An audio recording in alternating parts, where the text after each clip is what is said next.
مسئلہ سماعت فرما لیجئے، کیا عورتیں مرد کے پیچھے نماز پڑھ سکتی ہیں یا نہیں پڑھ سکتی؟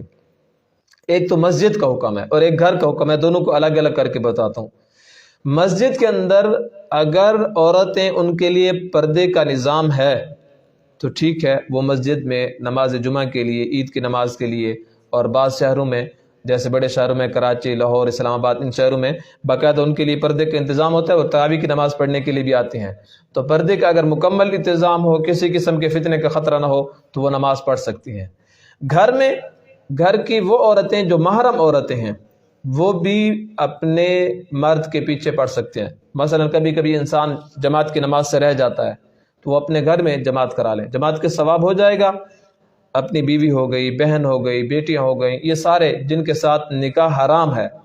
یعنی بیوی تو وہ تو بیوی ہو گئی، وہ تو غیر محرم میں نہیں آتی، باقی جو محرم عورتیں ہیں یعنی جن کے ساتھ نکاح جائز نہیں ہے، بیٹی ہو گئی، بہن ہو گئی، ماں ہو گئی، وہ پیچھے کھڑی ہو جائیں اور نماز پڑھ سکتی ہیں، اگر مرد نہ بھی ہوں پیچھے صف بنا دیں۔ اور اگر صرف ایک مرد ہو تو ایک مرد کو اسی طرح کھڑا کیا جائے جیسے کہ ایک امام اور ایک مقتدی ہوتا ہے، یعنی امام بائیں طرف کھڑا ہو جائے گا اور مقتدی اس کے دائیں طرف ایک قدم کا فاصلہ ہوگا، اور باقی عورتیں جو ہیں وہ پیچھے صف بنا لے گی۔